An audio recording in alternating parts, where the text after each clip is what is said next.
অবসরপ্রাপ্ত major general Fazlur রহমানের নেতৃত্বে বিডিআর বিদ্রোহ বা পিলখানা হত্যাকাণ্ডের স্বাধীন তদন্ত কমিশন গঠিত হয়েছে এবং এই কমিশন এখন পর্যন্ত আমাদের সামনে 3বার উপস্থিত হয়ে সংবাদ সম্মেলন করেছে। গত 25 জুন আর একটা সংবাদ সম্মেলন করে, যে সংবাদ সম্মেলনের মাধ্যমে জনাব অবসরপ্রাপ্ত মেজর জেনারেল ফজলুর রহমান কিছু জিনিস আমাদের জাতির সামনে পেশ করেছে।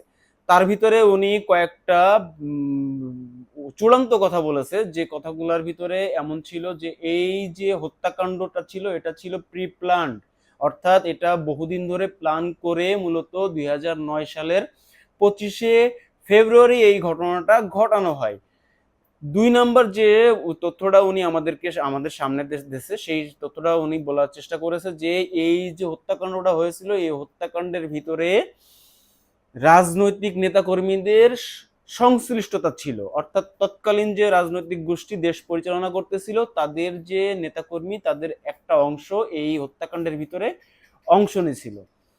3 নম্বর যে জিনিসটা উনি হাইলাইটস করার চেষ্টা করেছে সেটা হচ্ছে যে বিডিআর বিদ্রোহ যখন সংগঠিত হয় তখন বাংলাদেশের যে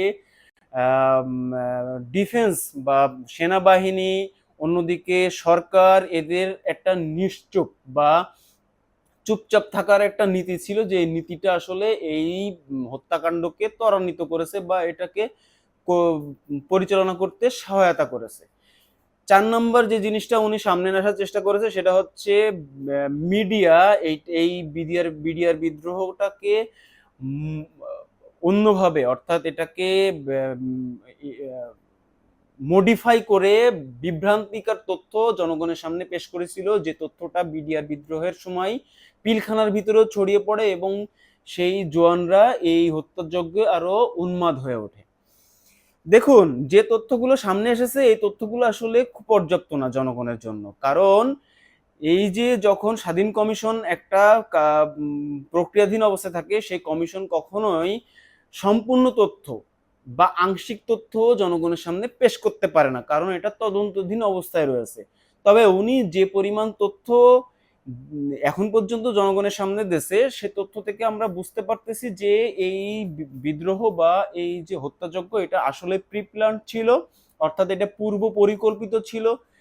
আর আমরা যারা জনগণ আমরা জানি যে এই হত্যাযজ্ঞ আসলে প্রি প্ল্যান এবং এর পিছনে ইন্ধন দিয়েছিল ভারত, এবং ভারতের নেতৃত্বে আমাদের দেশের একটা রাজনৈতিক গোষ্ঠীকে ব্যবহার করে, এবং সেনাবাহিনীর কিছু কর্মকর্তা এর সাথে জড়িত ছিল থাকার কারণেই মূলত এই হত্যাযজ্ঞটা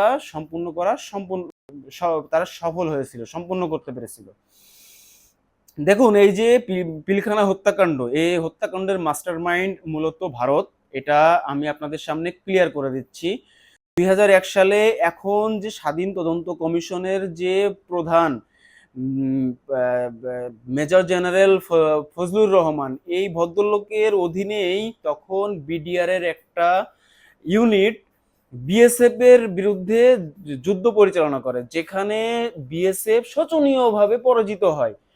তখন মূলত ভারত নড়ে চড়ে বসে যে বিডিআর এর মতো এত ছোট্ট একটা ইউনিট, আমাদের এত বড় কয়েকটা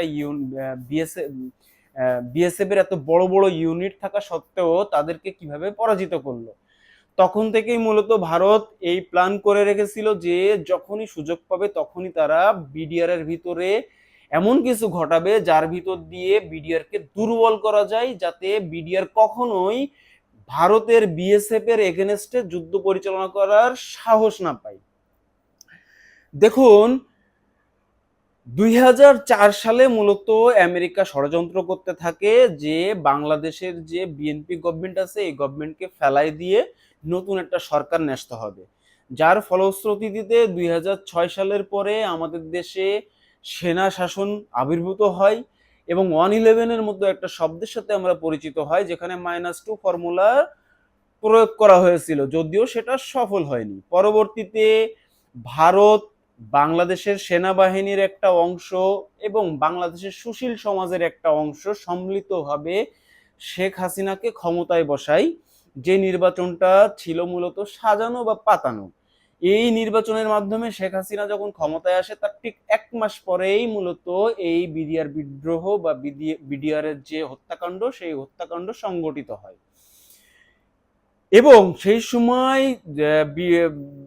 অনেক সেনাবাহিনীর কর্মকর্তারা তারা অভিযান পরিচালনা করার জন্য সেনা কোয়ার্টার বা ব্যারাক থেকে বের হয়ে আসে বিডিআর পিলখানার অভিমুখে যাত্রা করে, তখন রাজনৈতিক গোষ্ঠী বা প্রধানমন্ত্রীর দপ্তর থেকে তখন একটা বার্তা আসে যে তোমরা এদিকে অগ্রসর হবে না। তখনকার স্বরাষ্ট্রমন্ত্রী সাহারা খাতুন তিনি মূলত এই জিনিসটা অবজার্ভ করতেছে এবং এটার সমাধান করার চেষ্টা করতেছে, এবং এটাকে 2 দিন ত্বরান্বিত করা হয়। মূলত 2 দিন ত্বরান্বিত করার উদ্দেশ্য ছিল এইটাই যে বিডিআর এর ভিতরে তখন যে সামরিক অফিসাররা ছিল তাদেরকে সব মেরে যখন চূড়ান্ত রিপোর্ট তারা পেশ করে গোপনে, তখনই মূলত অভিযানটা পরিচালনা করা হয় এবং পরিচালনা করে তখন পর্যন্ত কোনো অফিসারকে জীবিত উদ্ধার করা সম্ভব হয়নি। পরে আমরা মর্মান্তিক যে চিত্র দেখেছি সেটা হচ্ছে বিডিআর এর ভিতরে আর্মি অফিসাররা মৃত অবস্থায় পড়ে আছে, ড্রেনের ভিতরে মাটি চাপা অবস্থায়, টয়লেটের হাউজে, বিভৎস। যাই হোক, সবকিছু মিলায়ে এখন পর্যন্ত এই তদন্ত কমিশন যে ধরনের তথ্য আমাদের সামনে পেশ করেছে, এটা আমি ব্যক্তিগতভাবে যথেষ্ট পরিমাণ পজিটিভ সাইন দেখতেছি, এবং আশা করা যায় এই সরকারের আমলেই হয়তো বা এই বিচার ব্যবস্থা বা এই যে বিডিআর বিদ্রোহের যে বিচার ব্যবস্থা এটাকে যথেষ্ট পরিমাণ অগ্রসর হবে, এমনকি ফলাফল আসলেও আসতে পারে। এখানে বলে রাখা ভালো যে রাজনৈতিক 2জন নেতা, একজন নানক এবং আরেকজনের নাম এক্স্যাক্টলি আমার মনে আসতেছে না, এই 2জনের লিখিত বক্তব্য অলরেডি তদন্ত কমিশন হাতে পেয়েছে এবং সেই তদন্ত কমিশন এই লিখিত বক্তব্য পর্যালোচনা করতেছে। খুব শীঘ্রই এই বক্তব্যের সারসংক্ষেপ জাতির সামনে পেশ করা হবে। সর্বোপরি আমি একটা জিনিসই বলতে পারি, সেটা হচ্ছে এই যে বিডিআর বিদ্রোহের যে ঘটনাটা 16 বছর ধামাচাপা দেওয়া ছিল, যথেষ্ট পরিমাণ তথ্যপত্র এবং প্রমাণ এখান থেকে গায়েব করার চেষ্টা করা হয়েছে, এবং এই তদন্ত কমিশনের ভাষ্য মতে অনেক তথ্য গায়েব হয়ে গেছে, অনেক যে নথিপত্র ছিল সেই নথিপত্রগুলো খুঁজে পাওয়া যাচ্ছে না, অনেক সাক্ষী ছিল যে সাক্ষীদেরকে খুঁজে পাওয়া যাচ্ছে না বা মারা গেছে, অনেক সাক্ষী দিতে অপারগ তারা, কারণ তারা দেশের বাইরে রয়েছে। সবকিছু মিলায়ে এই তদন্ত কমিশন যথেষ্ট পরিমাণ বেগ পাচ্ছে এই তদন্ত করতে, পরিচালনা করতে। আমি মনে করি এই তদন্ত কমিশনকে আমাদের আভ্যন্তরীণ যে রাজনৈতিক দলগুলো আছে তারা যথেষ্ট পরিমাণ সহযোগিতা এখন পর্যন্ত করতেছে।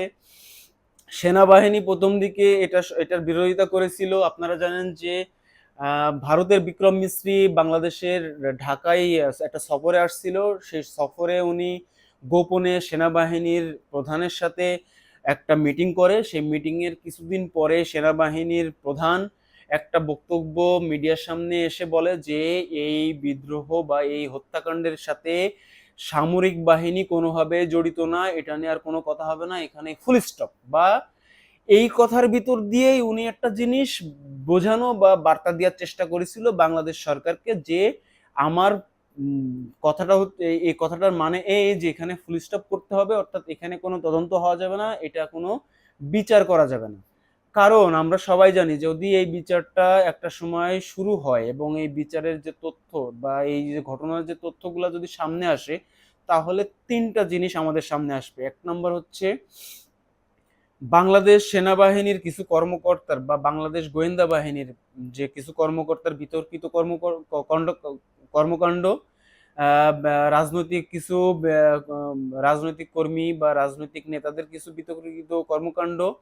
3 নাম্বার আমাদের সামনে আসবে যে জিনিসটা, সেটা হচ্ছে বহির্বিশ্বের একটা প্রভাব, এখানে প্রভাব ছিল, সেটা মূলত ভারত। সে ভারতের একটা কর্মকাণ্ড এখানে ছিল, এবং সেই কর্মকাণ্ড যখন এক্সপোজ হবে তখন নরেন্দ্র মোদীর বিচার হইলেও হইতে পারে ইন্টারন্যাশনাল আদালতে, মানে আন্তর্জাতিক আদালতে নরেন্দ্র মোদীরও বিচার করা সম্ভব এই পিলখানা হত্যাকাণ্ডের ঘটনাকে সামনে রেখে। সবাই ভালো থাকবেন, আমার জন্য দোয়া করবেন। আমার যেটা নতুন চ্যানেল, এই চ্যানেলে যদি আপনাদের ভালো লাগে তাহলে আপনারা সাবস্ক্রাইব করবেন, আর যদি ভালো নাও লাগে তাহলে একটা কমেন্ট করে আমাকে উপদেশ দিবেন আমি যেন এটাকে আরো ইমপ্রুভ করতে পারি। আসসালামু আলাইকুম।